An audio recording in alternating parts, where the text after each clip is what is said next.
Hello students, welcome to our channel science zone by Usha Jain. तो बच्चों चलो आज हम कक्षा 10 पाठ 6 जैव प्रक्रम के भाग 2 करते हैं। हमने भाग 1 में प्रकाश संश्लेषण क्या है, कौन कौन से कच्चे पदार्थ चाहिए, इसके बारे में एक्सप्लेन किया था। आज हम इस भाग में कि भी जो हमने कहा था कि भी प्रकाश संश्लेषण के लिए क्लोरोफिल आवश्यक है, उस क्रियाकलाप करके देखते हैं कि भी क्लोरोफिल कैसे आवश्यक है। तो हम क्या करते हैं कि एक शबलित पत्ती वाला पौधा लेते हैं, जैसे मनी प्लांट का शबलित पत्ती, मतलब जैसे आपने देखा होगा कि भी कई बार कोई पत्ता ऐसा होता है कि जिसमें कहीं पर येलो कलर, कहीं पर ग्रीन कलर दिखाई देता है। पैचेस है, जैसे हमने ये जो डार्क कलर दिखाई दे रहा है ये ग्रीन कलर का हमने रिप्रेजेंट कर रहा है यहाँ पर ये। तो ऐसे कहीं कहीं पर पैच बने हुए हैं, ऐसे धब्बे वाला, कहीं पर येलो कलर है, कहीं पर ग्रीन कलर है। तो ऐसे शबलित पत्ती वाला हम एक पौधा लेते हैं और उसको क्या करते हैं, गमले को धूप में से उठा के 3 दिन के लिए हम क्या करते हैं कि अंधेरे कमरे में रख देते हैं। ठीक है, तो इस क्रियाकलाप में हम क्या देखेंगे कि क्या प्रकाश संश्लेषण के लिए क्लोरोफिल जरूरी है। क्लोरोफिल नहीं हो तो क्या प्रकाश संश्लेषण की प्रक्रिया नहीं होगी, तो ये देखने के लिए हम ये करेंगे। तो हमने क्या किया, एक ऐसा पौधा लिया जिसमें शबलित पत्ती है, फिर हमने क्या किया, उस गमले को उठा के कहाँ रख दिया, अंधेरे कमरे में रख दिया। कितने दिन के लिए, 3 दिन के लिए। फिर हमने क्या किया कि भी अंधेरे कमरे से निकाल के, जैसे हमने 3 दिन के लिए सबसे पहले लिया शबलित पत्ती,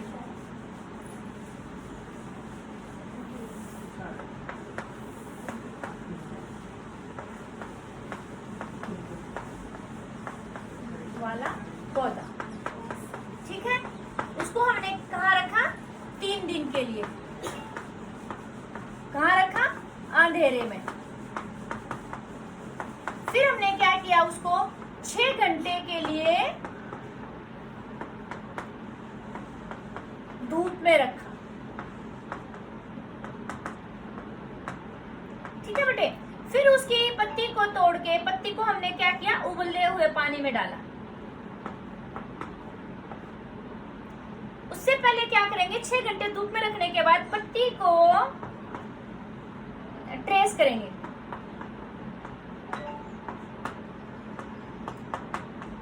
एक पेज के ऊपर उसका चित्र बनाएंगे और जहां पर उसका ग्रीन भाग है वहां ग्रीन बनाएंगे और जहां येलो भाग है वहां येलो बना देंगे।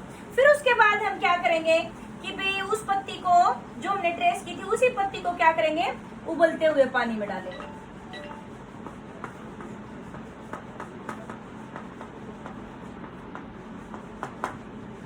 फिर उसके बाद हम क्या करेंगे, इस पत्ती को पानी से निकाल करके फिर हम कहाँ डालेंगे, अल्कोहल में डालेंगे। और जब तक कि वो अल्कोहल उबल नहीं जाता, उसको पत्ती को अल्कोहल में ही रखेंगे। हाँ, एक बात का ध्यान रखना है, अल्कोहल को कभी भी डायरेक्ट आग के ऊपर नहीं रखते हैं। एक दूसरे पात्र में हम क्या करते हैं, पानी लेते हैं, पानी उबल रहा, उसके अंदर हम अल्कोहल वाला पात्र रख देते हैं। ठीक है, एक बड़ा पतीला लिया, उसमें हमने पानी रखा हुआ उबलता हुआ, और उस बड़े पतीले के अंदर एक हमने छोटा पतीला रख दिया, तो उसके अंदर हमने अल्कोहल डाल रखा है। जब अल्कोहल उबलने लगता है तब तक हम पत्ती को उसमें रखते हैं। तो हम क्या देखते हैं बेटे कि जो पत्ती थी वो रंगहीन हो जाती, कलरलेस हो जाती। उसमें हमें जहाँ पहले ये हमें कहीं डार्क मतलब ग्रीन कलर, कहीं पर येलो कलर दिख रहा था, तो वो अब बिल्कुल कोई कलर नहीं है।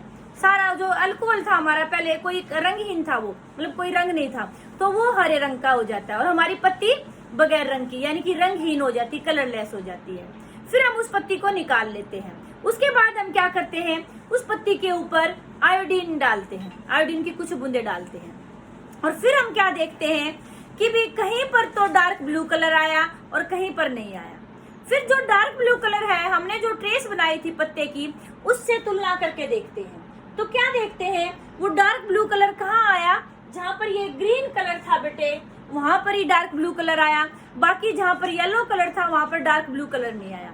और ये आपने छोटी क्लासेस में पढ़ा हुआ है कि आयोडीन से हम किसकी उपस्थिति देखते हैं, कार्बोहाइड्रेट की या मंड की, जिसको हम बोलते हैं मंड, स्टार्च, कार्बोहाइड्रेट, कार्बोहाइड्रेट के रूप है, उसकी उपस्थिति देखते हैं कि आयोडीन क्या है। कार्बोहाइड्रेट के ऊपर जब हम आयोडीन डालते हैं तो कैसे कलर का हो जाता है, गाढ़े नीले रंग का। ठीक है, वैसे आयोडीन कैसे रंग का होता है, हल्का ब्राउन कलर का होता है, भूरे भूरे रंग का होता है। ठीक है, तो यानी कि इससे क्या पता चला कि भी जहां क्लोरोफिल था वहां पर प्रकाश संश्लेषण की प्रक्रिया हुई है, और जहां क्लोरोफिल नहीं था वहां प्रकाश संश्लेषण की प्रक्रिया नहीं हुई। क्यों? क्योंकि हमें पता है कि प्रकाश संश्लेषण की प्रक्रिया के दौरान किसका निर्माण होता है? कार्बोहाइड्रेट का निर्माण होता है। तो कार्बोहाइड्रेट की उपस्थिति ये दिखाती है कि कौन से भाग में प्रकाश संश्लेषण की प्रक्रिया हुई है। तो हम इस क्रियाकलाप से बता सकते हैं कि प्रकाश संश्लेषण के लिए क्या जरूरी है?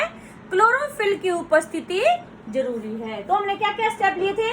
सबसे पहले शबलित पत्ती वाला पौधा लिया था, उसको 3 दिन के लिए अंधेरे कमरे में रखा, फिर 6 घंटे के लिए उसको गमले को हमने धूप में रखा, फिर वहां से एक पत्ती लेके हमने उसकी ट्रेस बनाई, फिर हमने क्या किया? पत्ती को उबलते हुए पानी में डाला, फिर वहां से निकाल के हमने कहाँ डाला था?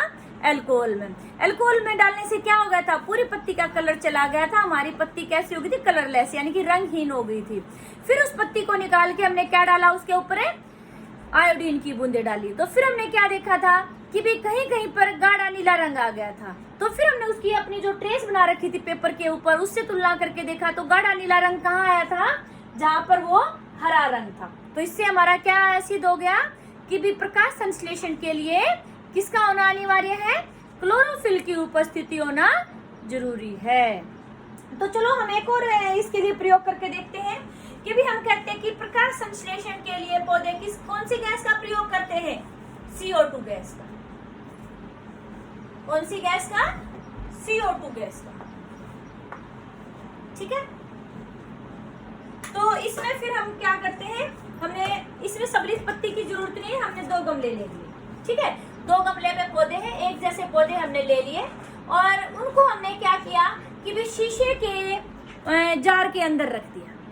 ठीक है, तो हमने जो 2 गमले लिए थे उनको हमने क्या किया है?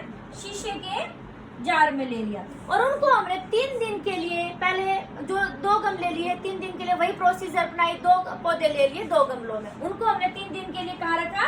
अंधेरे कमरे में रखा। फिर हमने क्या किया कि भी अंधेरे कमरे में हम किस लिए रखते हैं बेटे? अंधेरे कमरे में इसलिए रखते हैं कि जो पौधे ने पहले से ही कार्बोहाइड्रेट बना रखा है वो पूरा का पूरा प्रयोग हो जाए। ठीक है, अब उसमें कोई कार्बोहाइड्रेट नहीं है। फिर हमने क्या किया कि उन दोनों पौधों को शीशे के एक डिब्बे में बंद कर देते हैं। जैसे हमने यहाँ पर ये गमले के अंदर पौधा ले रखा है। ठीक है, एक दूसरा भी हमने शीशे के उसमें जार में बंद कर देते हैं।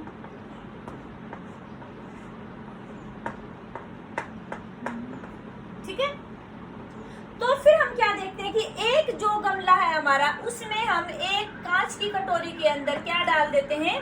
Potassium hydroxide, KOH। ये पोटेशियम हाइड्रोक्साइड क्यों डालते हैं बेटे? क्योंकि जो हवा है इसके अंदर उसमें CO2 गैस भी तो उपस्थित होती है। तो जो KOH है ये आपके कॉम्पिटिटिव एग्जाम्स में पूछा जाता है कई बार कि भी हमें जब ये क्रियाकलाप करते हैं तो KOH क्या क्यों डालते? क्या काम है KOH का, पोटेशियम हाइड्रोक्साइड का? ये क्या करता है कि जो हमारी CO2 होती है उसको अवशोषित कर लेता है। ठीक है, और फिर हम क्या देखते हैं कि भी जो ये हमने शीशे के जार में रखा था बिल्कुल इसको वैसलीन से एयर टाइट कर देते हैं कि इसमें कहीं से भी कोई और बाहर से हवा नहीं जा पाई। तो इसके अंदर जितनी हमारी CO2 गैस थी उसको CO2 को किसने अवशोषित कर लिया? KOH ने अवशोषित कर लिया। फिर हम क्या करते हैं कि उस गमले को, दोनों गमलों को ले जाके सूर्य के प्रकाश में 2 घंटे के लिए रख देते हैं और फिर हम क्या करेंगे कि भी इनमें से एक एक पत्ती तोड़ लेंगे। 2 घंटे रखने के बाद इन गमलों को फिर हम ले आएंगे और हम क्या करेंगे? दोनों में से एक एक पत्ती तोड़ लेंगे और उसके ऊपर मंड का परीक्षण फिर करेंगे। अभी हमने बताया था मंड के परीक्षण के लिए क्या प्रयोग करते हैं? हम आयोडीन प्रयोग करते हैं। तो दोनों पत्तियों पर हम आयोडीन डालते हैं। हम देखते हैं कि भी जो हमने जिसमें हमने KOH रखा था उस गमले में से जो हमने पत्ती तोड़ी है उस पौधे की, तो उसके ऊपर गाढ़ा नीला रंग नहीं आता है और दूसरे जो गमला था उसके पत्ती के ऊपर आयोडीन डालने से क्या हुआ? गाढ़ा नीला रंग आया। तो इससे क्या दर्शाता है कि भी प्रकाश संश्लेषण की प्रक्रिया कौन सी पत्ती के अंदर हुई? इस पौधे के अंदर, और जिसमें KOH था उसमें नहीं हुई। तो KOH वाले में क्यों नहीं हुई? क्योंकि वहां पर उसके पास क्या थी? CO2 नहीं थी प्रकाश संश्लेषण के लिए, तो इसलिए वहां पर प्रकाश संश्लेषण की प्रक्रिया नहीं हुई। तो बच्चों ये हमारे 2 क्रियाकलाप थे। पेपर में इनसे संबंधित प्रश्न भी पूछे जाते हैं। कई बार पूछ लेते हैं पूरा क्रियाकलाप के द्वारा दर्शाइए कि भी प्रकाश संश्लेषण के लिए CO2 कैसे जरूरी है, या प्रकाश संश्लेषण के लिए क्लोरोफिल कैसे जरूरी है। तो इन प्रयोग से हम सिद्ध कर सकते हैं कि प्रकाश संश्लेषण के लिए हमारी CO2 और क्लोरोफिल जरूरी है। फिर बेटा बात करते हैं हमने ये स्वपोषी पोषण के लिए हो गया था, फिर बात करते हैं हम विषम पोषी पोषण। तो हमने इनमें अंतर हमने पिछली वीडियो में कर लिया था। तो विषम पोषी पोषण क्या था, यानी कि वह पोषण की वह विधि जिसमें कोई जीव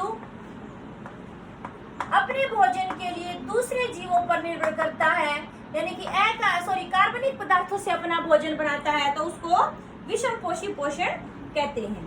अब विषम पोषी पोषण में आपको ये तो पता चलेगा दूसरे जीवों पर निर्भर करता है। तो क्या सभी जीवों में विषम पोषी पोषण एक ही विधि से होता है, एक ही प्रकार से? नहीं, ये जीव की संरचना के ऊपर आधारित है कि भी कोई जीव अपना पोषण कैसे लेता है। जैसे एक कोशिकीय जीव है, हम बात करते हैं पहले अमीबा। ये हमने इस चैप्टर के शुरू में ही किया था कि जो एक कोशिकीय जीव है बेटे, उनके लिए विशिष्ट अंग या ऊतक नहीं होते प्रक्रियाओं के लिए, और जो बहुकोशिकीय होते हैं उनमें होते हैं। ये बात हमने पहले जो भाग 1 वीडियो बनाया था उसमें कर ली है। तो जैसे हम अमीबा में पोषण के बारे में करते हैं, ये भी इम्पोर्टेंट क्वेश्चन आपका बोर्ड एग्जाम में भी आता है कि अमीबा अपना पोषण कैसे करता है। आप सबको पता है कि अमीबा जो है लचीली झिल्ली वाला जीव है, ठीक है। तो उसको क्या होता है बेटे, जिधर भी उसको भोजन दिखाई देता है, जैसे मान लो ये हमारा अमीबा के लिए भोजन है, तो जिधर भी उसको भोजन दिखाई देता है तो उधर ही वो क्या करता है, उंगली जैसे प्रवृत्त बढ़ाना शुरू कर देता है, जिनको हम क्या कहते हैं, कूटपाद, ठीक है।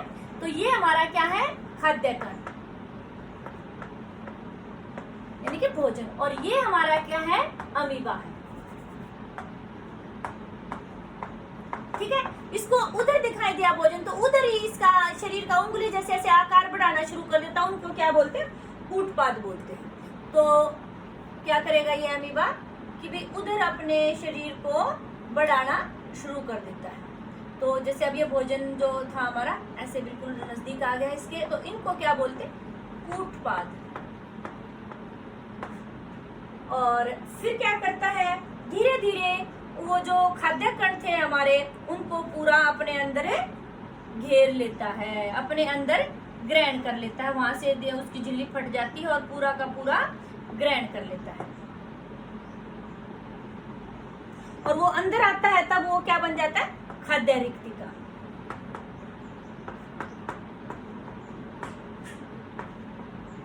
ये आपने बेटे 9th क्लास में पढ़ा था कि भी जो पाचक एंजाइम होते हैं वो कहाँ पाए जाते हैं, किसमें, लाइसोसोम में। तो अमीबा का जो लाइसोसोम है वहां से क्या होते हैं, पाचक एंजाइम आते हैं और भोजन का पाचन करते हैं।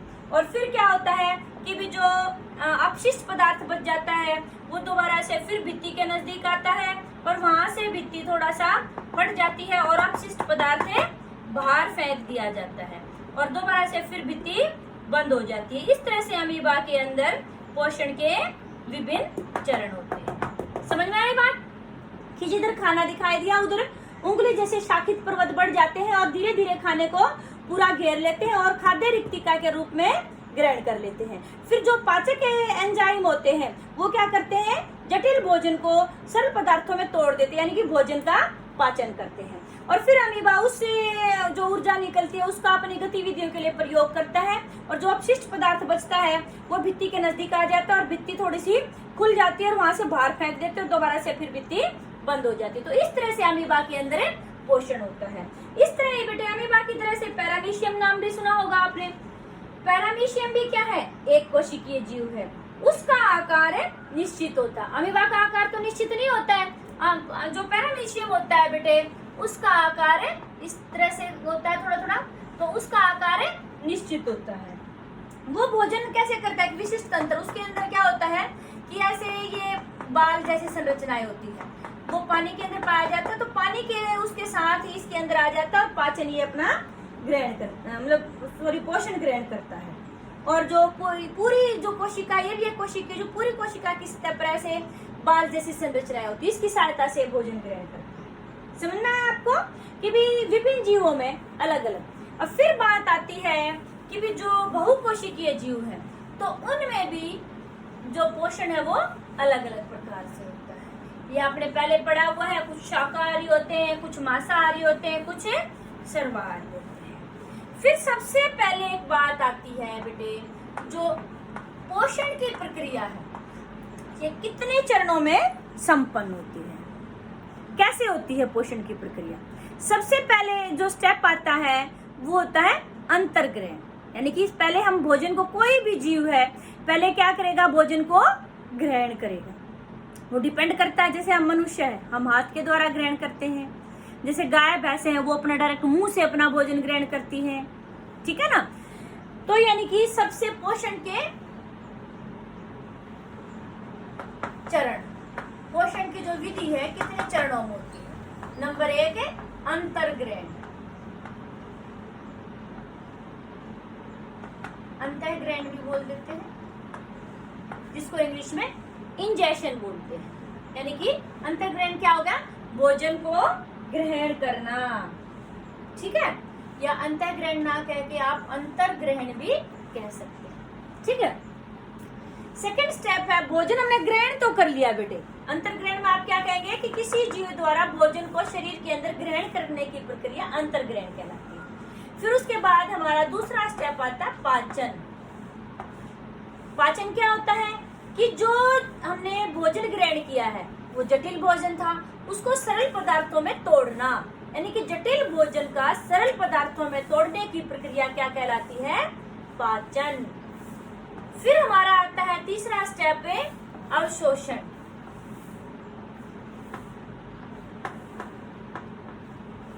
पाचन के दौरान जो ऊर्जा निकलती है, हम भोजन को किस लिए ग्रहण करते हैं बेटे, ऊर्जा के लिए ग्रहण करते हैं कि हमें ऊर्जा मिले। वो ऊर्जा कौन सी प्रक्रिया में निकलती है, पाचन की प्रक्रिया में।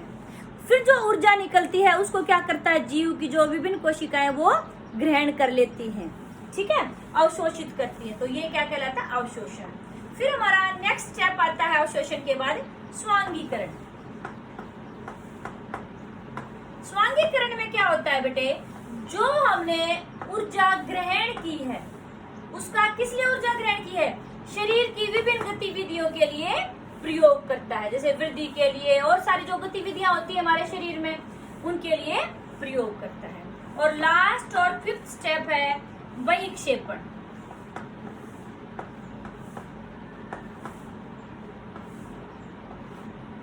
ठीक है, तो बहिक्षेपण क्या होता है बेटे, शरीर में जो फिर हमारे भोजन के बाद में, पाचन के बाद में जो अपशिष्ट पदार्थ बच जाता है उसको शरीर से बाहर निकालना। तो अमीबा में हमने अभी ये सारे स्टेप देखे थे कि उसने कूटपाद की सहायता से भोजन का अंतर्ग्रहण किया था। फिर जो पाचक एंजाइम थे लाइसोसोम में, उसकी सहायता से उसने क्या किया था, पाचन किया था। फिर उसने जो पाचन से ऊर्जा निकली थी उसको अवशोषित करके अपने विभिन्न गतिविधियों के लिए प्रयोग किया था। और फिर उसका यानी कि स्वांगीकरण यानी कि प्रयोग किया था। फिर उसमें जो वेस्ट मटेरियल यानी कि अपशिष्ट पदार्थ बच गए थे वो भित्ति के नजदीक आ गए थे, वहां से भित्ति फट गई थी और वो वेस्ट जो अपशिष्ट पदार्थ थे उसके शरीर से बाहर निकल गए थे। तो ये बेटे कोई भी जीव है, चाहे वो एक कोशिकीय है या बहुकोशिकीय है, जब हम पोषण की बात करते हैं तो ये पांचों जो प्रक्रियाएं हैं ये प्रयोग होती है। इसमें कई बार पेपर में दे देते हैं ये पांचों प्रक्रियाएं देके इनको उल्टा पुल्टा करके दे देते हैं। शुरू में स्वांगीकरण दे दिया तो कहते हैं कि इनको अच्छे से सीरीज में अरेंज करिए। तो आपको ये कॉम्पिटिटिव एग्जाम में पूछा जाता है कि कौन सा स्टेप किसके बाद आता है। ये तो नहीं है कि शुरू में स्वांगीकरण हो गया बाद में अंतर्ग्रहण किया। तो ये सिम जो है बिल्कुल स्टेप है वो स्टेप टू स्टेप है, फॉलो करना, ठीक है। फिर नेक्स्ट आता है बेटे कि भी मनुष्य में पोषण। तो आज हम क्या करेंगे कि भी जो पाचन तंत्र है उसका सिर्फ हम चित्र एक्सप्लेन करेंगे, आप इसकी प्रैक्टिस करेंगे पाचन तंत्र की, ठीक है। उसके बारे में एक्सप्लेन फिर हम बाद में करेंगे। तो मनुष्य का बेटा क्या होता है कि पेपर में कई बार आता है कि मनुष्य के पाचन तंत्र का नामांकित चित्र बनाएं। तो आपको ये चित्र अच्छे से बनाना आना चाहिए, इसके विभिन्न भागों को बनाना आना चाहिए, ठीक है। तो आप ध्यान से देखेंगे। सबसे पहले हम क्या करते हैं कि भी यहाँ पर ये मुख गुहा बना देते हैं। फिर उसके बाद बेटा यहाँ से जो ये हम अपने अमाशय जो होता है इसकी जो शेप होती है, यहाँ पर बहुत सारे बच्चे यहाँ गलती करते हैं। तो इस शेप को बिल्कुल ध्यान से बनाना है आपको। और यहाँ पर फिर हमारा जो होता है बड़ी आंत।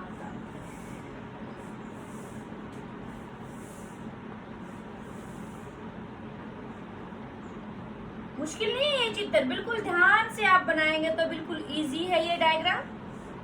बच्चे वैसे ही देख करके इसको कंफ्यूज हो जाते हैं कि पता नहीं कैसे बनेगा, समझ में ही नहीं आ रहा है, और कुछ भी मुश्किल नहीं है इसमें। उसके बाद इसमें थोड़ा सा ऐसे बनाने हैं आपको।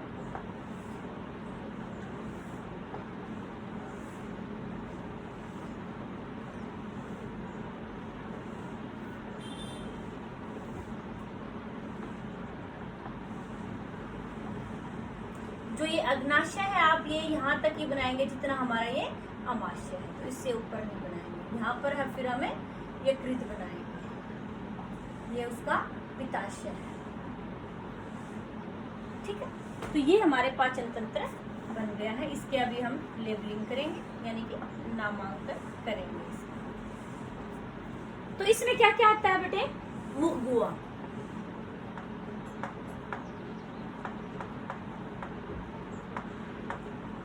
ठीक है, ये हमारी होती खाद्य नली,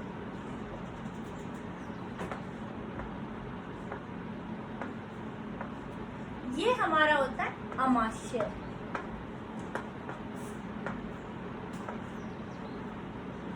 और ये हमारा होता है पित्ताशय,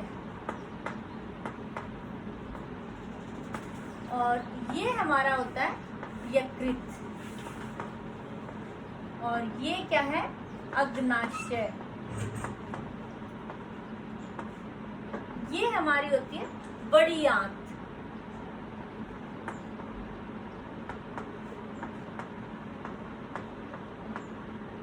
और जो ये होती है हमारी छोटी आंत।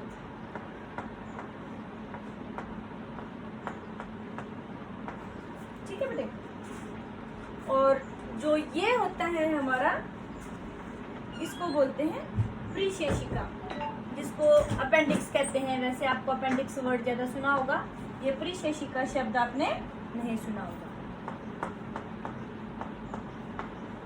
वर्मीफॉर्म अपेंडिक्स बोलते हैं इसको इंग्लिश में। और ये हमारा है गुदाद्वार,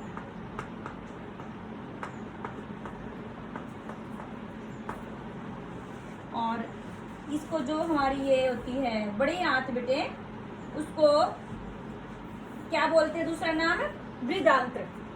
बड़ी आंत का दूसरा नाम होता है, आपको याद रहना चाहिए शब्द भी, बृहदांत्र। ठीक है, जिसको इंग्लिश में कोलोन कहते हैं। और छोटी आंत का भी दूसरा नाम है, उसका नाम है क्षुद्रांत्र।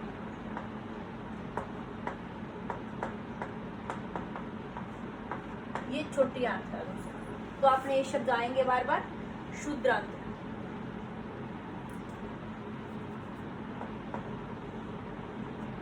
ठीक है, तो ये था बेटे हमारा क्या है? मानव पाचन तंत्र।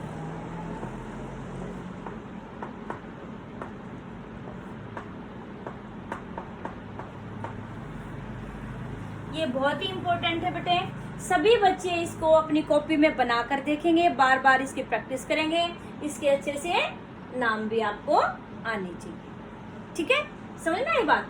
तो हर एक आपको सबको पता है ये बात, मैं हर वीडियो में बताती हूँ कि जब आप इसके नाम लिखते हैं किसी भी चित्र के, तो कोशिश करें कि सभी नाम एक ही तरफ लिखें। बाय चांस की बात है कि नहीं आ पाते हैं तो एक आध नाम आप दूसरी साइड में भी लिख सकते हैं, लेकिन आपकी कोशिश ये रहनी चाहिए कि सभी नाम एक ही तरफ आए, और नाम को जब हम लिखते हैं तो एक दूसरे को काटे नहीं। ठीक है, तो हम अभी मैंने आपको बताया कि भी कोई जीव है तो उसको हम जब पाचन के बारे में बात करते हैं तो सारी की सारी वही की वही पांचों स्टेप आएंगे सबके अंदर। अभी जैसे बताया था अंतर्ग्रहण, ये सारे स्टेप आएंगे, पाचन, अवशोषण, स्वांगीकरण और बहिक्षेपण। फिर आता है कि भी मनुष्य का पाचन तंत्र। जो मनुष्य का पाचन तंत्र है बेटे, मानव का पाचन तंत्र है, इसके कौन कौन से भाग है। इसमें दो चीजें होती हैं बेटे, एक तो पाचन ग्रंथि और एक है पाचन अंग जो हमारा है, जिसको आहार नाल कहते हैं। आहार नाल जो है मनुष्य की, ये पूर्ण होती है, मुख से शुरू होके गुदा द्वार तक जो जाती है, ये हमारी पूरी आहार नाल है। ठीक है बेटे, तो आहार नाल के कौन कौन से भाग हैं? मुगुआ, जो हमारे मुंह के अंदर वाला भाग होता है, ये क्या कहलाता है? मुगुआ। जो यहाँ से पाइप जा रही है वो क्या होती है? हमारी खाद्य नली। ठीक है, और खाद्य नली जो है भोजन को कहाँ लेके जाती है? अमाशय में, जिसको हम अपनी भाषा में पेट कह देते हैं, अमाशय में जाता है। ये हमारे, हम क्या बता रहे हैं? आहार नाल के भाग। पाचन तंत्र के दो भाग हो गए, एक तो पाचन जो पाचक ग्रंथि है और एक है आहार नाल है। तो आहार नाल के हम भाग कर रहे हैं अभी यहाँ, क्योंकि हमने चित्र बनाया हुआ है। तो आहार नाल में कौन कौन आ गए? मुगुआ, खाद्य नली, अमाशय, और फिर हमारा आता है बड़ी आंत, छोटी आंत, प्रीशेषिका और गुदा द्वार। ठीक है, यकृत और पित्ताशय। आप कहेंगे कि मैम नाम तो आपने ये भी लिखे लेकिन यहाँ नहीं लिए। ये हमारे किस में आते हैं? ग्रंथियों में आते हैं। जो यकृत है बेटा, ये जीके का भी क्वेश्चन है, जिसको इंग्लिश में लीवर बोलते हैं। ये हमारी बॉडी की सबसे बड़ी ग्रंथि है, हमारे शरीर की सबसे बड़ी ग्रंथि, largest gland of our body कौन सी है? लीवर, यानी कि यकृत है। और हमारे शरीर में एक लीवर ही ऐसा हिस्सा है जिसमें पुनर्जनन की क्षमता है। लीवर का कोई पार्ट खराब हो गया, उसको कट कर दिया, तो लीवर में क्षमता होती है कि धीरे धीरे वो अपने उस पार्ट को दोबारा से प्राप्त कर लेता है, वृद्धि करके। ठीक है बेटे, तो मानव के पाचन तंत्र के बारे में एक्सप्लेन जो हम वो इसके वीडियो के अगले भाग में करेंगे। आप इस चैनल पर बने रहिए। आपने सब्सक्राइब नहीं किया है तो आप सब्सक्राइब जरूर करें और वीडियो को शेयर और लाइक जरूर करें। थैंक्स बेटे।